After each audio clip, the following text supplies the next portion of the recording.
اعوذ باللہ من الشیطان الرجیم بسم اللہ الرحمن الرحیم۔ عزی دین والے حضرت جو ہیں وہ اپنی 18ویں جو اپلوڈڈ ویڈیو ہے اس کو ڈیلیٹ کر دیجئے، یا اس کا ثبوت، اس کا جواز قرآن اور حدیث سے پیش کیجئے۔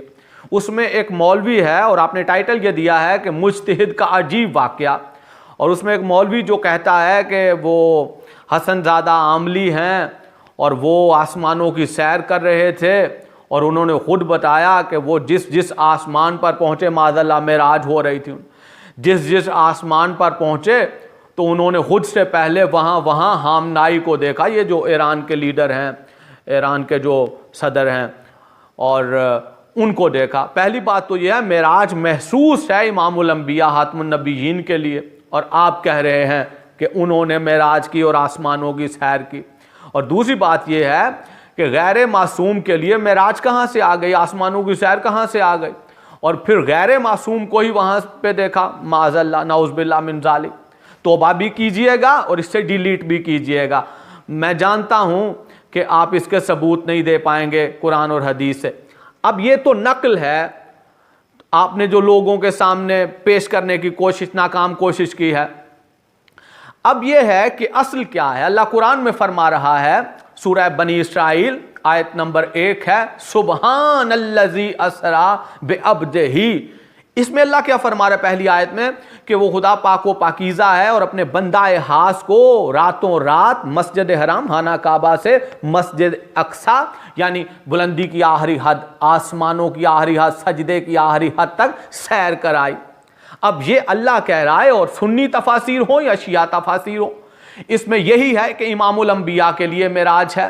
اور اب جو ہے امام الانبیاء خاتم النبیین نے وہاں پہ ہر آسمان پہ کیا کیا دیکھا، تفسیر قمی پڑھ کے دیکھ لیجئے، امالی شیخ الطائفہ پڑھ کے دیکھ لیجئے، معجزات آل محمد کتاب پڑھ کے دیکھ لیجئے۔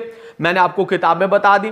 رسول خدا نے خود فرمایا کہ میں جہاں جہاں پہنچا، جس آسمان پہ پہنچا، میں نے وہاں علی مرتضیٰ کو دیکھا، اپنے بھائی کو دیکھا، اپنے وزیر کو دیکھا، اپنے وصی کو دیکھا، یعنی مولا علی کو دیکھا۔ جہاں جہاں پہنچے وہاں علی کو دیکھا۔ محمد مصطفیٰ صلی اللہ علیہ وآلہ وسلم جس آسمان پر پہنچے وہاں انہوں نے علی مرتضیٰ صلوات اللہ علیہ کو دیکھا۔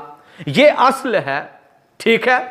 اب یہ ہے کہ کہیں گے کہ جی یہ بھی بتائیے کہ کس طرح سے مولا کائنات جو ہیں ان کو دیکھا، یہ بھی قرآن سے بتا دیجئے۔ سورہ نجم ہے، آیت نمبر 18 ہے، اس میں اللہ ارشاد فرما رہا ہے، لَقَدْ رَأَى آیات رَبِّهِ الْكُبْرَى، اور اس نے مقصد اس کا جو مطلب ہے کہ میرے حبیب نے، میرے رسول نے، اور اس نے اپنے رب کی بڑی عظیم بڑی نشانیاں دیکھیں۔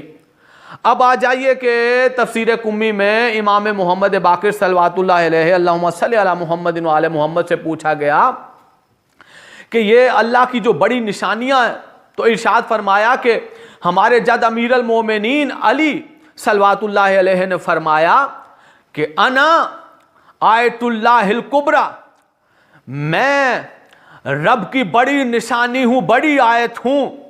اسی آیت کے ضمن میں رسول خدا نے بڑی نشانیاں دیکھی، ان بڑی نشانیوں میں بڑی نشانی علی کو دیکھا۔ اب یہ قرآن ہے، اور میں نے آپ کو دوسری کتابوں کے حوالے بھی دے دی۔ یہ اصل ہے، رسول خدا ہیں، ان کے لیے معراج ہے، اور وہ جس آسمان پہ پہنچے اپنے وصی، اپنے بھائی امیر المومنین مولا امام علی صلوات اللہ علیہ کو دیکھا ہے۔ اب آپ اس نقل کو ہٹا دیجئے، ورنہ اللہ قرآن میں فرماتا ہے لعنت اللہ علی الکاذبین۔ اور دوسری بات یہ ہے کہ توبہ بھی کریں، اور اگر آپ جو ہیں وہ دعویٰ کر رہے ہیں محبان اہل بیت کا، شیعان حیدر کرار ہونے کا، تو پھر آپ کی توبہ بنتی ہے، کیونکہ اللہ نے کہا ہے کہ اللہ کی اطاعت ہے اور رسول کی اور اولی الامر کی اطاعت ان کی ہے، اور پھر کہا ہے کونوا مع صادقین، صادقین کے ساتھ رہو۔ اور جس نے کہیں بھی کوئی گناہ کیا ہو وہ صادقین میں نہیں آتا، اور اس کی اطاعت نہیں ہوتی، اس کی بیعت نہیں ہوتی، ٹھیک ہے۔ تو ائمہ مطہرین کی مودت اور ولایت کے لیے آپ نے بیان کرنا ہے، نہ کہ ان کے لیے کہ جنہوں نے ولایت علی پہ معاذ اللہ ولایت فقی کو ترجیح دے دی ہے۔ اس لیے توبہ بھی کیجئے، مومنین سے معافی بھی مانگیے، اور اپنی ان ویڈیوز کو چیک کیجئے جہاں پہ آپ نے ایسی باتیں اپلوڈ کر دی ہیں کہ جو ولی العصر امام زمانہ کو ناراض کر رہی ہیں اور جو قرآن اور حدیث کے خلاف جا رہی ہیں۔ اور اگر آپ ایسا نہیں کریں گے تو پھر وہ چیز جو غلط العام ہو رہی ہے، غلط جو ہے وہ پھیل رہی ہے، تو یاد رکھیے گا جو غلط پھیلا رہا ہو اس کی طرف رحمتیں نہیں آتی، پھر لعنتیں ہی آتی ہیں۔ والسلام، مولا علی مدد۔